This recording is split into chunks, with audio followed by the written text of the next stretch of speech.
Life sometimes come at you fast. Tragedies make your life unravel. You feel like you wanna give up and stay knocked down. Even when your heart is shattered, you still got a life to live. You still got a life to live, so don't give up. We are beautiful miracles. We are beautiful miracles. We are beautiful miracles, so don't give up. Hello, everyone, and thank you for joining me on my podcast, Beautiful Tragedy. If you like what you're hearing, would you please like, comment, share, and subscribe?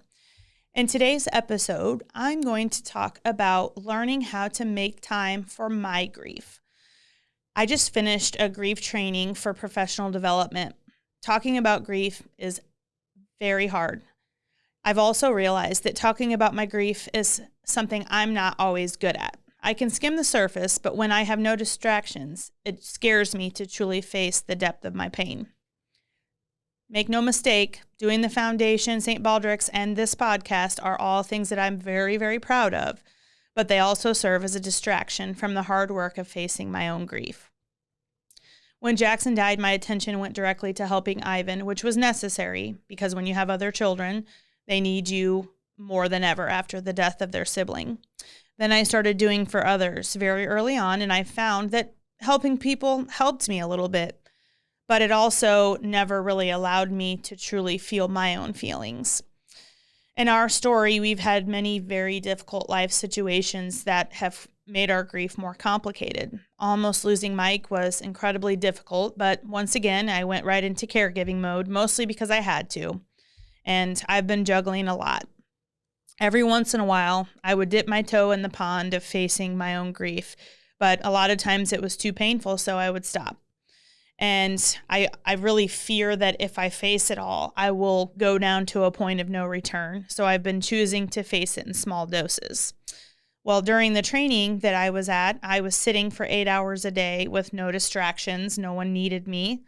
And I was focusing on me.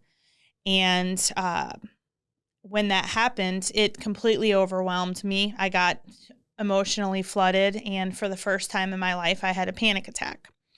My heart was beating out of my chest, and I really thought I was having a heart attack. As the day went on, my heart continued to beat faster and harder, and I ended up reaching out to one of the facilitators. There were two facilitators. One was a nurse, and one was a therapist, and in all truth, I thought if I reach out to the nurse, she's going to call the hospital. So I reached out to the therapist, and she took me into the other room, and she kind of helped me calm my breathing and checked in with me on where I was at. And I really shared with her the truth of all the things that I was facing. And she realized very early on that I was being flooded. And she also said something that really stuck out to me. She said my soul-based symptoms were screaming at me. And my body was trying to get my attention. And at this point, I knew I had to listen. So she gave me the option to either continue or maybe do it another time. And, I think the truth of the matter is it was new and different, and I didn't know what to do with it.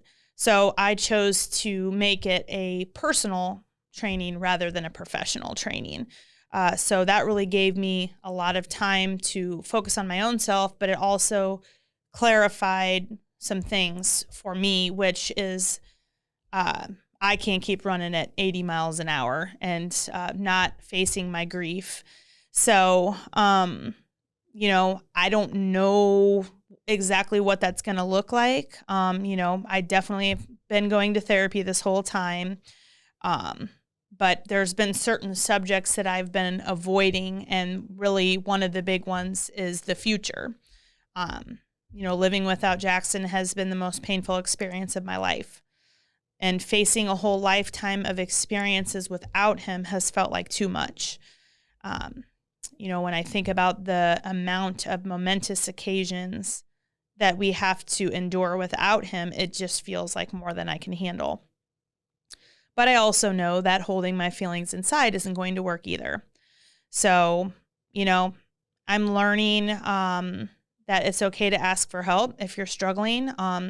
I really have to learn not to be dangling off the cliff before I ask for help. You know, I'm just choosing to be transparent because I'm learning as I go. And I always say I'm not an expert, but this is my reality. And I think we're all trying to figure it out. I'm grateful to everyone who's walked alongside our family as we maneuver life. And my hope is always that my truth can impact even one person. So just wanted to speak my truth. So thank you. We are beautiful miracles. We are beautiful